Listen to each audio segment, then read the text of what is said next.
Assalamualaikum warahmatullahi wabarakatuh. Semangat lagi. Kita ketemu lagi di edisi masih sama ya. Lanjutan beasiswa Kaltim. Ini saya coba rangkum pertanyaan-pertanyaan yang masuk yang menjadi paling utama ya untuk dibahas. Yang pertama ada di mana memeriksa status pendaftaran maupun hasil verifikasi beasiswa Kaltim baik itu tuntas maupun stimulan tahun 2024 ini. Yang kedua, pendaftaran untuk pelajar dilakukan oleh siapa? Kemudian bisakah dilakukan secara mandiri gitu ya, oleh orang tua atau siswanya atau segala macam. Yang ketiga, ada kredensial yang diberikan tidak cocok atau not match gitu ya. Jadi kalau mau login, keterangannya selalu seperti itu. Oke.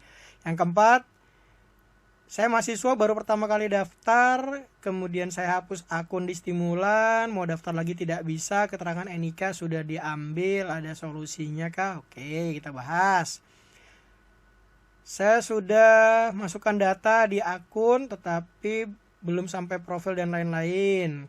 Tapi saya terdaftar, oke panjang ya.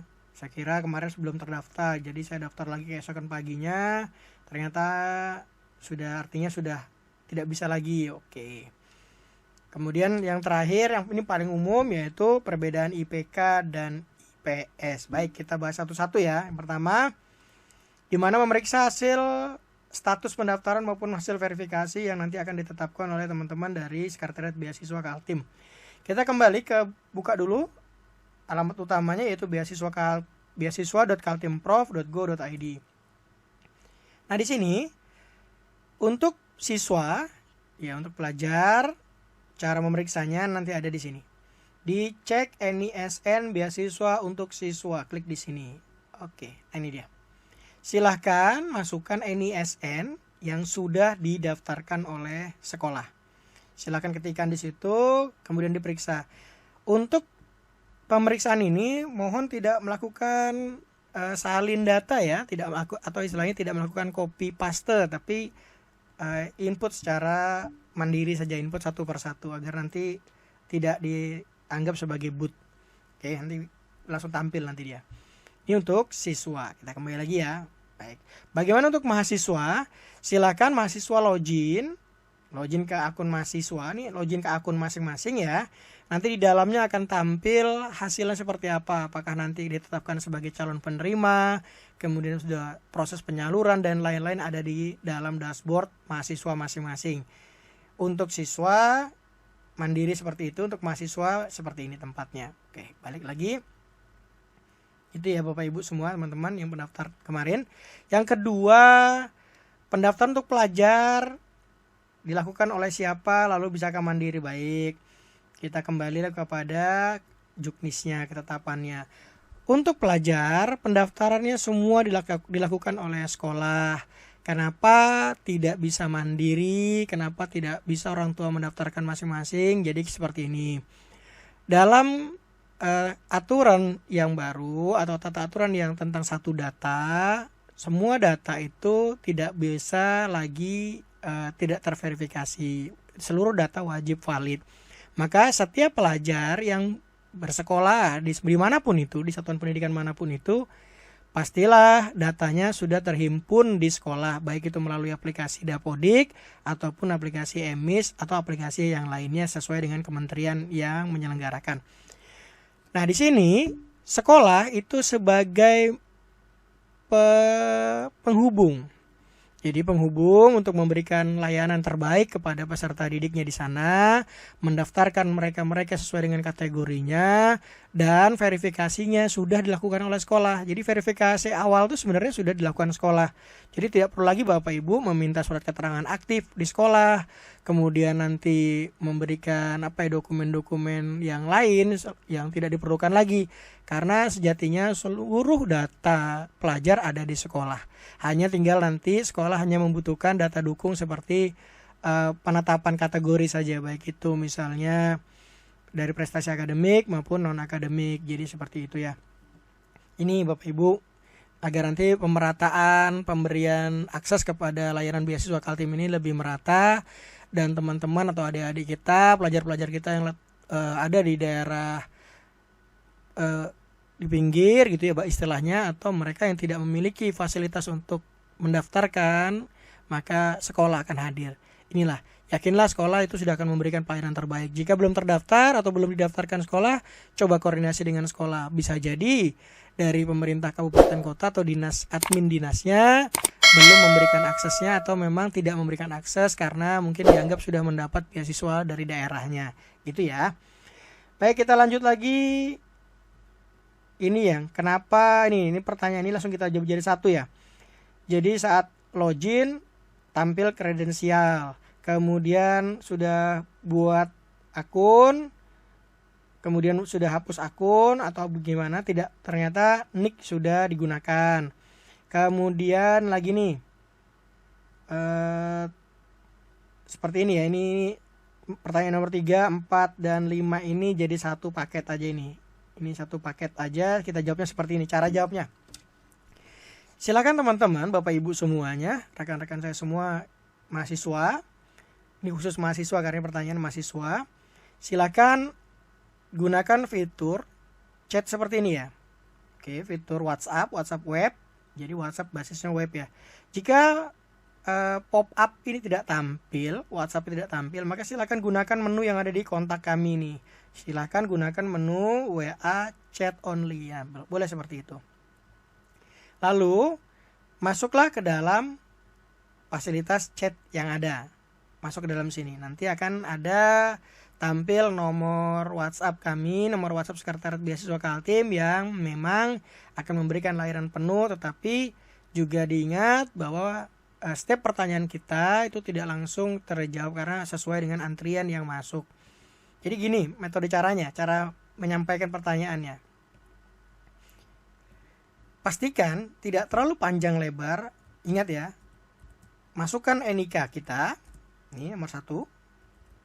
Lalu nama, nomor handphone, email. Nah ini dia. Kenapa hal ini diminta untuk disampaikan? Agar tidak ada lagi atau tidak ada orang lain yang mengaku-ngaku ya sebagai mahasiswa yang mendaftarkan padahal ternyata bukan dia. Jadi kami selektif ini akan diperhatikan agar nanti pendaftarnya benar-benar orang yang bersangkutan yang bertanya, bukan orang lain, bukan melalui pihak lain, pihak ketiga atau apapun itu istilahnya ya. Setelah dituliskan NIK, nama, nomor handphone, email, lalu tuliskan kondisi yang diharapkan. Jadi tidak terlalu panjang ya, tidak perlu lagi seperti ini. Jangan menuliskan di chat web ini seperti ini.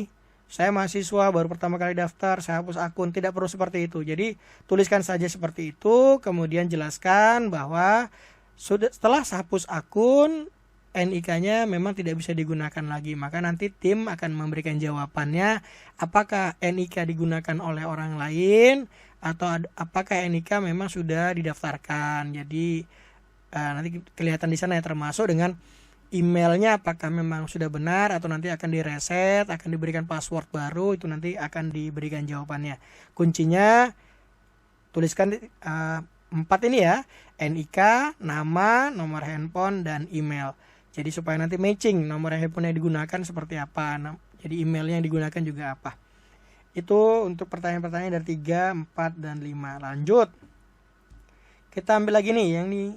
Perbedaan IPK dan IPS. Ini ada yang bertanya untuk pendaftaran ini sesuai Juknis ya, yang diminta adalah IPK.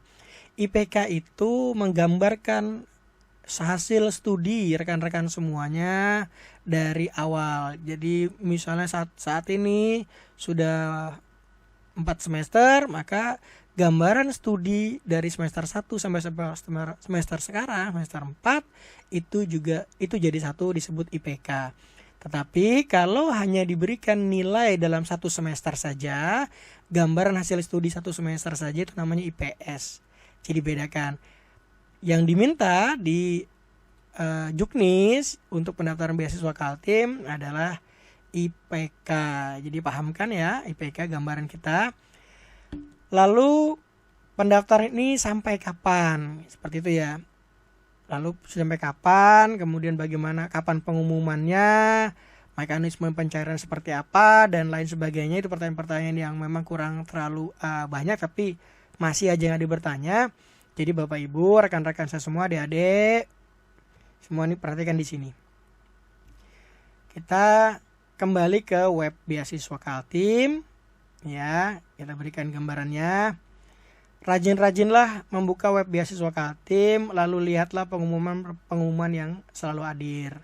Ini seperti ini. Contoh ya, ini pengumuman terbaru yang terbit tanggal 16 kemarin. Ini pengumuman terbaru dan terakhir untuk edisi ini, yaitu tentang perpanjangan masa pendaftaran beasiswa bagi siswa nih, bagi pelajar nih.